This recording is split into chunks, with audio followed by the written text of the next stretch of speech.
ನಮಸ್ತೆ ಆತ್ಮೀಯರೇ, ನಿಮ್ಮೆಲ್ಲರ ಹಿತೈಷಿ ಆಧ್ಯಾತ್ಮಿಕ ಚಿಂತಕ, ಶಿಕ್ಷಕ, ಚಿತ್ತಚೇತನ. ಇಂದಿನ ವಿಷಯ ಸಮಸ್ಯೆಗಳಿಗೆ ಹೆದರ್ಕೊಂಡು ಆತ್ಮಹತ್ಯೆ ಮಾಡಿಕೊಳ್ಳುವಂಥವ್ರ ಬಗ್ಗೆ. ಸ್ನೇಹಿತರೆ, ಎರಡು ವರ್ಗದ ಜನರು ನಮ್ಮ ಸಮಾಜದ ಸುತ್ತಲೂ ಸಿಗ್ತಾರೆ ನಿಮಗೆ. ಮೊದಲನೇ ವರ್ಗ ಸಕಾರಾತ್ಮಕವಾದದ್ದು, ಎರಡನೇ ವರ್ಗ ನಕಾರಾತ್ಮಕವಾದದ್ದು. ಅಂದರೆ ಒಂದು ಸ್ವರ್ಗ ಪ್ರಾಪ್ತಿ, ಇನ್ನೊಂದು ನರಕ ಪ್ರಾಪ್ತಿ. ಅದಕ್ಕಿಂತ ಮುಂಚೆ ಸಮಸ್ಯೆಗಳ ಬಗ್ಗೆ ಕೆಲವೊಂದು ಮಾತುಗಳನ್ನು ನಿಮ್ಗೆ ಹೇಳ್ತೀನಿ. ಸಮಸ್ಯೆಗಳು, ಕಷ್ಟಗಳು, ತೊಂದರೆಗಳು ಇದು ಮೊದಲನೇ ಹಂತದಲ್ಲಿ. ಎರಡನೇ ಹಂತದಲ್ಲಿ ಅಡೆತಡೆಗಳು, ಕುಂದುಕೊರತೆಗಳು, ಲೋಪದೋಷಗಳು.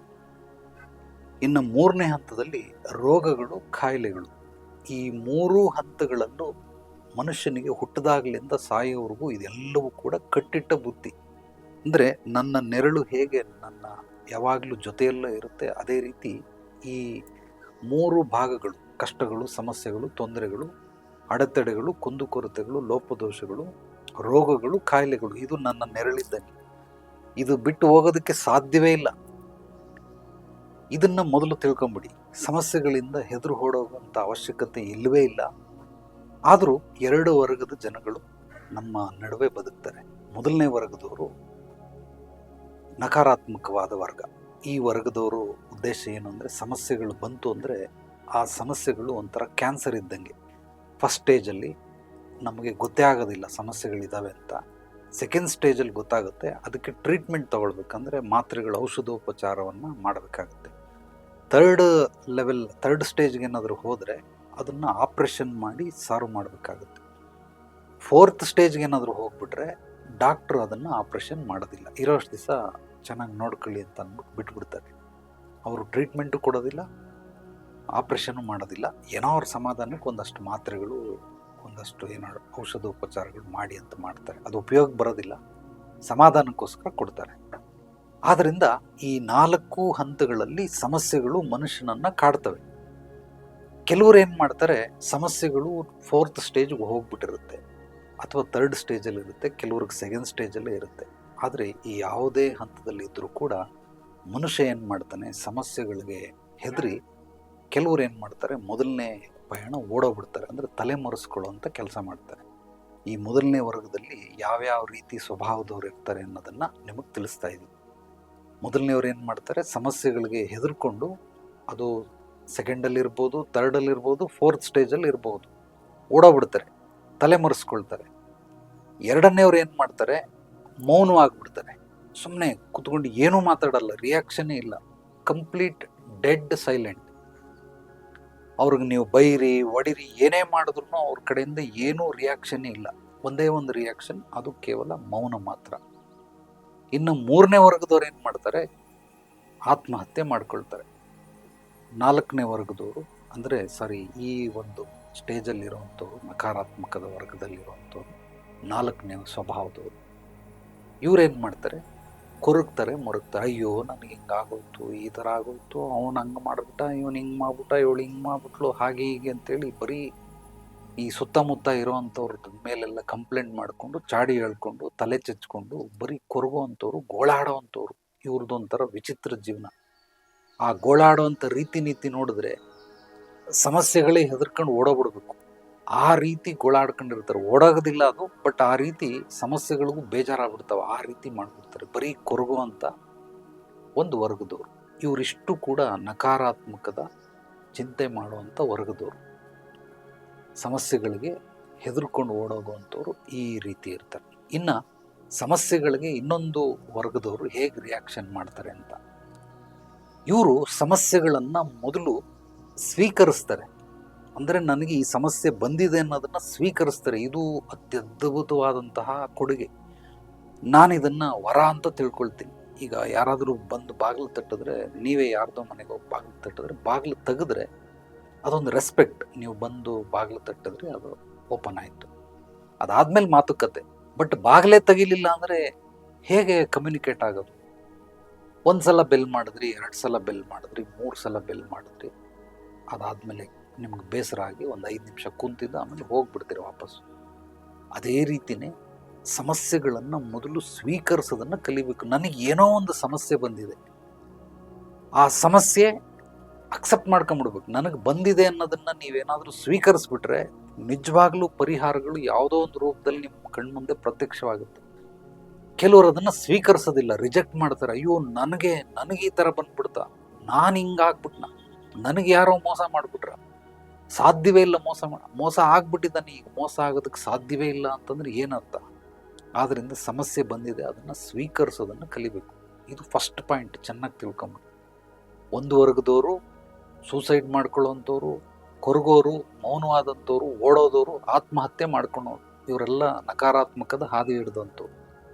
ಆ ವರ್ಗದ ಜನಗಳು. ಈ ವರ್ಗದ ಜನ ಮೊದಲು ಸ್ವೀಕರಿಸ್ಬಿಡ್ತಾರೆ, ಅಂದ್ರೆ ನನಗೆ ಸಮಸ್ಯೆ ಇದೆ, ವಾಟ್ ಈಸ್ ನೆಕ್ಸ್ಟ್?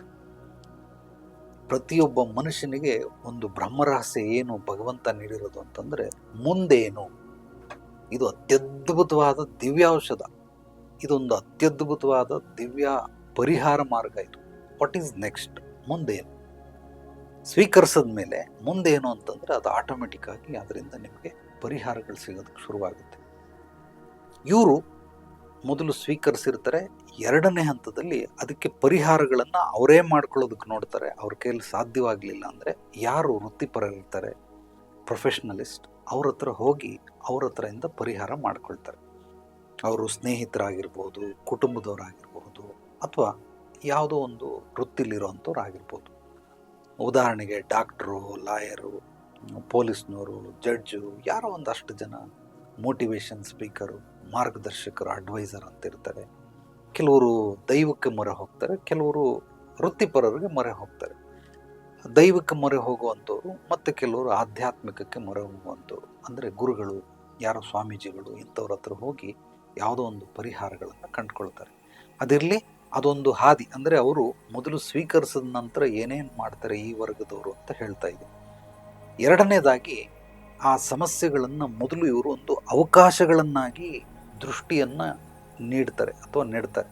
ಅಂದರೆ ಸಮಸ್ಯೆ ಬಂದರೆ ಎಲ್ಲರೂ ಹೆದರ್ಕೊಂಡ್ರೆ ಇವರೇನು ಮಾಡ್ತಾರೆ, ಅದನ್ನೇ ಮೆಟ್ಲು ಮಾಡ್ಕೊಳ್ತಾರೆ. ಈ ಸಮಸ್ಯೆಯಿಂದ ನನಗೆ ಫಸ್ಟ್ ಫ್ಲೋರ್ಗೆ ಹೋಗೋದಕ್ಕೆ ಬಹಳ ಅನುಕೂಲ ಆಯಿತು, ಈ ಸಮಸ್ಯೆಯಿಂದ ನನಗೆ ಸೆಕೆಂಡ್ ಫ್ಲೋರ್ಗೆ ಹೋಗೋದಕ್ಕೆ ಅನುಕೂಲ ಆಯಿತು ಅಂದರೆ ಅವರು ಅದನ್ನು ಮೆಟ್ಲು ಮಾಡ್ಕೊಳ್ತಾರೆ. ಎಷ್ಟೊಂದು ಉದಾಹರಣೆಗಳು ಇಡೀ ಪ್ರಪಂಚದಾದ್ಯಂತ ನೀವು ಸುಪ್ರಸಿದ್ಧ ವ್ಯಕ್ತಿ, ಪ್ರಖ್ಯಾತಿ ಪಡೆದಿರೋಂಥ ವ್ಯಕ್ತಿಗಳನ್ನು ನೋಡಿದ್ರೆ ಇವರೆಲ್ಲರೂ ಕೂಡ ಮಾಡದಂಥ ಒಂದೇ ಒಂದು ಅತ್ಯದ್ಭುತವಾದ ಒಂದು ಸೊಲ್ಯೂಷನ್ ಏನು, ಬ್ರಹ್ಮರಹಸ್ಯ ಏನು ಅಂತಂದರೆ ಸಮಸ್ಯೆಗಳನ್ನೇ ಮೆಟ್ಲು ಮಾಡಿಕೊಂಡಿದ್ದು. ಕೆಲವರು ಸಮಸ್ಯೆಗಳನ್ನು ಅವಕಾಶಗಳನ್ನಾಗಿ ಪರಿವರ್ತನೆ ಮಾಡ್ಕೊಳ್ತಾರೆ, ಮತ್ತೆ ಕೆಲವರು ಪ್ರಳಯಾಂತಕರು ಸಮಸ್ಯೆಗಳನ್ನು ರೂಪಾಂತರಣವಾಗಿ ಅವ್ರ ಜೀವನದಲ್ಲಿ ಅದು ಎಂಥ ಅಲ್ಟಿಮೇಟ್ ರಿಸಲ್ಟ್ ಕೊಟ್ಬಿಡುತ್ತೆ ಅಂತಂದರೆ ಆ ರೂಪದಲ್ಲಿ ಮಾಡ್ಕೊಳ್ತಾರೆ. ಅಂದರೆ ಸಮಸ್ಯೆಗಳಿಂದ ಲಾಭ ಪಡ್ಕೊಳ್ತಾರೆ, ಸಮಸ್ಯೆಗಳಿಂದ ಹೆಸರು ಮಾಡ್ತಾರೆ, ಸಮಸ್ಯೆಗಳಿಂದ ಅವರು ಸೆಲೆಬ್ರಿಟಿ ಆಗ್ತಾರೆ. ಇದು ಎರಡೂ ರೀತಿಯಲ್ಲಿ ಯೋಚನೆ ಮಾಡುವಂಥ ವರ್ಗದವರು ನಮ್ಮ ಇಡೀ ಪ್ರಪಂಚದಾದ್ಯಂತ ಯಾವುದೇ ದೇಶ, ಯಾವುದೇ ರಾಜ್ಯ, ಯಾವುದೇ ಊರು, ಯಾವುದೇ ಜಿಲ್ಲೆ, ತಾಲೂಕುಗಳಿರ್ಬೋದು, ಇದು ಸುತ್ತಮುತ್ತ ಸಿಗ್ತಾರೆ. ಒಬ್ಬರು ಈ ರೀತಿ ಇರೋವಂಥವ್ರು, ಇನ್ನೊಬ್ಬರು ಈ ರೀತಿ ಇರೋವಂಥವ್ರು. ಈಗ ನೀವು ಯಾವ ರೀತಿ ಇರ್ತೀರಾ ಅದು ನಿಮ್ಮ ಬುದ್ಧಿ ಜ್ಞಾನಕ್ಕೆ ಬಿಟ್ಟಿದ್ದು. ಪ್ರತಿಯೊಬ್ಬ ಮನುಷ್ಯನಿಗೂ ಬುದ್ಧಿ ಜ್ಞಾನ ಅನ್ನೋದು ಇದ್ದೇ ಇದೆ. ನಮಗೆ ಎಷ್ಟೊಂದು ಜೀವಿಗಳು ಭೂಮಂಡಲದಲ್ಲಿ, ಅದರಲ್ಲಿ ಮನುಷ್ಯನ ವಿಶೇಷವಾಗಿ ಬೇರ್ಪಡಿಸಿದ್ದಾನೆ ಭಗವಂತ. ಯಾವ ರೀತಿ ಬೇರ್ಪಡಿಸಿದ್ದಾನೆ ಅಂದರೆ ಯಾವುದೇ ಜೀವಿಗಳಿಗೆ ಬುದ್ಧಿ ಇದೆ, ಅತಿ ಬುದ್ಧಿ ಇದೆ, ಆದರೆ ಜ್ಞಾನ ಇಲ್ಲ. ಮನುಷ್ಯನಿಗೆ ಬುದ್ಧಿ ಇದೆ, ಅತಿ ಬುದ್ಧಿ ಇದೆ, ಜೊತೆಗೆ ಜ್ಞಾನವನ್ನು ಪ್ರಾಪ್ತಿ ಮಾಡಿದ್ದಾನೆ. ಇದು ಮನುಷ್ಯನಿಗೆ ದೊರೆತಂಥ ಅತ್ಯದ್ಭುತವಾದ ಒಂದು ವರ ಭಗವಂತನಿಂದ, ಸೃಷ್ಟಿಯಿಂದ, ಬ್ರಹ್ಮಾಂಡದಿಂದ, ನಿಸರ್ಗದಿಂದ, ಪಂಚಭೂತಗಳಿಂದ. ಈ ಒಂದು ಜ್ಞಾನವನ್ನು ಇಟ್ಕೊಂಡು ಕೂಡ ಪ್ರಾಣಿ ಪಕ್ಷಿಗಳ ಥರ, ಜೀವಿಗಳ ಥರ, ನಾಯಿ, ಬೆಕ್ಕು, ಕುರಿ, ಕೋಣದ ಥರ ಅವನು ಚಿಂತೆ ಮಾಡ್ತಾನೆ, ಯೋಚನೆ ಮಾಡ್ತಾನೆ ಅಂದರೆ ಇದಕ್ಕೆ ಅರ್ಥನೇ ಇಲ್ಲ. ಅಂದರೆ ಜ್ಞಾನ ಸಿಕ್ಕೂ ಕೂಡ ನೀವು ಅದೇ ರೀತಿ ಬದುಕ್ತಾ ಇದ್ದೀರಾ ಅಂತಂದರೆ ಪ್ರಾಣಿ ಪಕ್ಷಿಗಳ ಥರ, ನಿಮಗಿನ್ನೂ ಜ್ಞಾನೋದಯ ಆಗಿಲ್ಲ.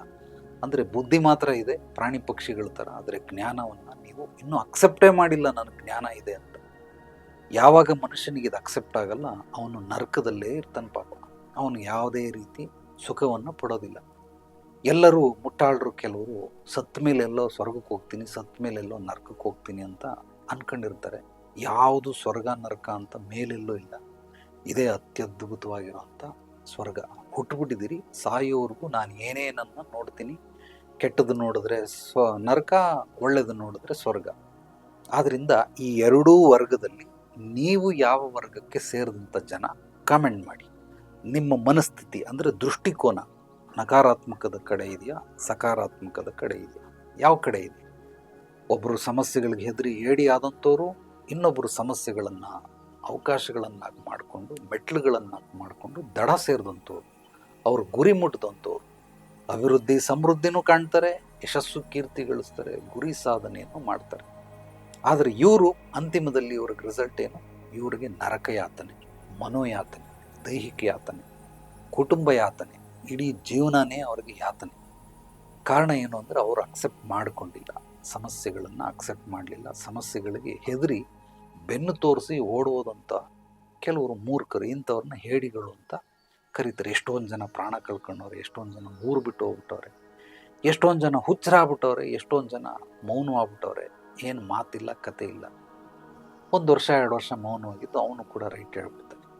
ಆದ್ದರಿಂದ ಸಮಸ್ಯೆಗಳಿಗೆ ಹೆದರ್ಕೊಳ್ಳುವಂಥ ಅವಶ್ಯಕತೆ ಇಲ್ಲ. ಸಮಸ್ಯೆಗೆ ಮೂಲವಾಗಿ ಮನುಷ್ಯನಿಗೆ ನಿಸರ್ಗದಲ್ಲಿ ಎಲ್ಲ ಮನುಷ್ಯನಿಗೂ ಮೂಗಿದ ಮೇಲೆ ನೆಗಡಿ ಸಹಜ ಅಂದಂಗೆ ಸಮಸ್ಯೆಗಳು ಕಟ್ಟಿಟ್ಟ ಬುತ್ತಿ. ಆ ಸಮಸ್ಯೆಗಳ ಒಳಗಡೆ ನಿಂತು ನಾವು ಪರಿಹಾರಗಳನ್ನು ಹುಡುಕ್ತೀರಿ, ಇದು ಸಾಧ್ಯವಿಲ್ಲ. ಸಮಸ್ಯೆಗಳ ಹೊರಗಡೆ ಬಂದು ಇದು ಯಾರ್ದೋ ಬೇರೆಯವರ ಸಮಸ್ಯೆ ಅಂತ ನೋಡಿದಾಗ ಏನಾಗುತ್ತೆ, ಅದಕ್ಕೆ ನಮಗೆ ಪರಿಹಾರಗಳು ಗೋಚರವಾಗುತ್ತೆ. ಪರಿಹಾರ ಗೋಚರ ಆಗದೆ ಸಮಸ್ಯೆಯಿಂದ ಹೊರಗೆ ನಿಂತು ನೋಡಿದಾಗ ಅದೊಂದು ಬಾಲ್ ರೂಪದಲ್ಲೋ ಅಥವಾ ಬೇರೆ ಯಾರೋ ಸ್ನೇಹಿತರು, ಅಕ್ಕಪಕ್ಕದ ಮನೆಯವರು, ಬಂಧು ಬಳಗದವರು ಏನೋ ಸಮಸ್ಯೆ ಇದೆ, ಆಗ ನೀನು ನೋಡಿದಾಗ ಆ ಸಮಸ್ಯೆಗೆ ಪರಿಹಾರ ನಿನಗೆ ಗೋಚರ ಆಗುತ್ತೆ. ನಾವು ಆ ರೀತಿ ಮಾಡೋದಿಲ್ಲ. ಸಮಸ್ಯೆ ಒಳಗಡೆ ಇಟ್ಕೊಂಡು ಪರಿಹಾರಗಳನ್ನು ಹುಡುಕೋ ಪ್ರಯತ್ನ ಮಾಡ್ತೀವಿ. ಆದ್ದರಿಂದ ಯಾರೂ ಪರಿಹಾರ ಸಿಗೋದಿಲ್ಲ. ಸಮಸ್ಯೆ ಒಳಗಡೆ ಇಟ್ಕೊಂಡು ಹುಡುಕ್ತೀನಿ ಅಂತ. ಸಮಸ್ಯೆಯ ಹೊರಗಡೆ ಬನ್ನಿ. ನಿಮ್ಮ ಕೈಯಲ್ಲಿ ಇದು ಸಾಧ್ಯವಾಗಲಿಲ್ಲ ಅಂದರೆ ನೇರವಾಗಿ ಬಂದು ಭೇಟಿ ಮಾಡಿ. ಅದು ಎಂಥದ್ದೇ ಸಮಸ್ಯೆಗಳಿದ್ದರೂ ಕೂಡ ನಿಮ್ಮ ಹಿನ್ನೆಲೆ ಪೂರ್ವಾಪರಗಳನ್ನು ತಿಳ್ಕೊಂಡು ನಿಮ್ಮ ಸಮಸ್ಯೆಗೆ ಮೊದಲು ಮೂಲ ಹುಡುಕದ ಮೇಲೆ ಪರಿಹಾರ ಗೋಚರವಾಗುತ್ತೆ ಹೊರತು ಎಲ್ಲಿವರೆಗೂ ಮೂಲ ಹುಡುಕೋದಿಲ್ವೋ ಅಲ್ಲಿವರೆಗೂ ಸಮಸ್ಯೆಗಳಿಗೆ ಪರಿಹಾರ ಸಿಗೋದಿಲ್ಲ. ಆದ್ದರಿಂದ ನೇರವಾಗಿ ಕೆಲವೊಂದಷ್ಟು ಜನ ಕಾಮೆಂಟ್ ಮಾಡಿದ್ದಾರೆ, ನನಗೆ ಆನ್ಲೈನ್ ಸರ್ವಿಸ್ ಕೊಡಿ, ಫೋನ್ ಸರ್ವಿಸ್ ಕೊಡಿ. ದಯವಿಟ್ಟು ಆ ಥರದವ್ರು ಯಾರು ಬರಬೇಡಿ. ಇಲ್ಲಿ ಎಲ್ಲ ಸೌಲಭ್ಯಗಳು ಭಗವಂತ ಭೂಮಂಡಲದಲ್ಲಿ ಮಾಡಿಬಿಟ್ಟಿದ್ದಾನೆ. ಫೋನ್ ಸರ್ವಿಸ್ ಕೊಡುವಂಥ ಗುರುಗಳೇ ಬೇರೆ, ನೇರವಾಗಿ ಭೇಟಿ ಮಾಡುವಂಥ ಗುರುಗಳೇ ಬೇರೆ, ಬರೀ ಆನ್ಲೈನ್ ಕ್ಲಾಸ್ ಮಾಡುವಂಥ ಗುರುಗಳು ಬೇರೆ, ಆಫ್ಲೈನ್ ಕ್ಲಾಸ್ ಮಾಡುವಂಥ ಗುರುಗಳು ಬೇರೆ, ಮಾರ್ಗದರ್ಶನ ಕೊಡೋ ಗುರುಗಳು ಬೇರೆ, ಪರಿಹಾರ ಕೊಡುವಂತಹ ಗುರುಗಳು ಬೇರೆ, ಕೆಲವೊಂದು ಯಂತ್ರ ಮಂತ್ರ ತಂತ್ರ ಮಾಡುವಂಥ ಗುರುಗಳು ಬೇರೆ, ಕೇವಲ ಜ್ಞಾನೋಪದೇಶ ಗೀತೋಪದೇಶ ಮಾಡುವಂಥ ಗುರುಗಳು ಬೇರೆ. ಆದ್ದರಿಂದ ಇಲ್ಲಿ ಹಲವಾರು ರೀತಿಯ ಗುರುಗಳಿದ್ದಾರೆ. ನೀವು ಯಾರ ಹತ್ರನೂ ಹೋಗ್ಬಿಟ್ಟು ಏನನ್ನೋ ಸರ್ವಿಸ್ ಕೇಳಿದ್ರೆ ಅವ್ರು ಕೊಡೋದಿಲ್ಲ. ಅವರವರು ಅದಕ್ಕೆ ಅಂತಲೇ ಹುಟ್ಟಿರ್ತಾರೆ. ಆದ್ದರಿಂದ ಅದನ್ನು ಮಾತ್ರನೇ ಮಾಡ್ತಾರೆ ಹೊರತು ಬೇರೆ ಮಾಡೋದಿಲ್ಲ. 1 ಮಾಡಬಹುದು, ಇಲ್ಲ 2 ಮಾಡಬಹುದು. ಎಲ್ಲರೂ ಕೂಡ ಆ ರೀತಿ ಮಾಡೋದಕ್ಕಾಗೋದಿಲ್ಲ. ಆದ್ದರಿಂದ ನೀವು ನನ್ನ ಬಳಿ ನೇರವಾಗಿ ಬರೋಂಗಿದ್ರೆ ಮಾತ್ರ ನನ್ನ ವಾಟ್ಸಪ್ ನಂಬರ್ಗೆ ಐ ನೀಡ್ ಅಪಾಯಿಂಟ್ಮೆಂಟ್ ಅಂತೇಳಿ ಒಂದು ವಾಯ್ಸ್ ಮೆಸೇಜ್ ಕಳಿಸಿದ್ರೆ ನಾನು ನಿಮಗೆ ಡೀಟೇಲನ್ನು ಕಳಿಸ್ತೀನಿ. ಅಂದರೆ ಅಡ್ರೆಸ್ಸು, ಲೊಕೇಶನ್ ಕಳಿಸ್ತೀನಿ. ಒಂದು 2-3 ದಿವಸ ಮುಂಚಿತವಾಗಿ ನನಗೆ ಇಂಥ ದಿವಸ ಅಪಾಯಿಂಟ್ಮೆಂಟ್ ಬೇಕು ಅಂದರೆ ಯಾವ ಸಮಯಕ್ಕೆ ಬರಬೇಕು ಅನ್ನೋದು ಹೇಳ್ತೀನಿ. ನೇರವಾಗಿ ಬನ್ನಿ. ಆ ನಂತರ ನಿಮಗೆ ಮುಂದಿನ ಹೆಜ್ಜೆ ಎಲ್ಲವೂ ಕೂಡ ತಿಳಿಸ್ತಾ ಹೋಗ್ತೀನಿ. ನಮ್ಮ ಚಾನಲನ್ನು ಮೊದಲನೇ ಬಾರಿ ಭೇಟಿ ನೀಡಿದರೆ ಸಬ್ಸ್ಕ್ರೈಬ್ ಮಾಡಿ, ಲೈಕ್ ಮಾಡಿ, ಕಾಮೆಂಟ್ ಮಾಡಿ. ನಿಮ್ಮ ಅನಿಸಿಕೆ ಅಭಿಪ್ರಾಯಗಳನ್ನು ನನ್ನ ವಾಟ್ಸಪ್ ನಂಬರ್ಗೆ ವಾಯ್ಸ್ ಮೆಸೇಜು ಕೂಡ ಕಳಿಸಬಹುದು. ನೀವು ಕೇಳುವಂತಹ ಪ್ರಶ್ನೆಗಳಿಗೆ ಪ್ರತಿನಿತ್ಯ ದಿನಕ್ಕೊಂದು ವಿಷಯದಲ್ಲಿ ನೀವು ಕೇಳುವಂಥ ಪ್ರಶ್ನೆಗಳಿಗೆ ಉತ್ತರಗಳನ್ನು ನೀಡ್ತಾ ಹೋಗ್ತೀನಿ. ಈ ವಿಡಿಯೋವನ್ನು ನಿಮ್ಮೆಲ್ಲ ಆತ್ಮೀಯರಿಗೆ, ಸ್ನೇಹಿತರಿಗೆ ತಪ್ಪದೆ ಶೇರ್ ಮಾಡಿ. ಜ್ಞಾನ ಹಂಚೋದ್ರಿಂದ ಬೆಳೆಯುತ್ತೆ. ಎಲ್ರಿಗೂ ಒಳ್ಳೆಯದಾಗಲಿ. ನಾಳೆ ಮತ್ತೆ ಭೇಟಿಯಾಗೋಣ ಮತ್ತಷ್ಟು ಸತ್ವಭರಿತ ವಿಚಾರಗಳೊಂದಿಗೆ. ಎಲ್ಲ ಒಳಗಡೆಗಿರುವ ಭಗವಂತನಿಗೆ ನನ್ನ ಭಕ್ತಿಪೂರ್ವ ಪ್ರಣಾಮಗಳು. ಸರ್ವೇ ಜನೋ ಸುಖಿನೋ ಭವಂತು. ಶುಭರಾತ್ರಿ.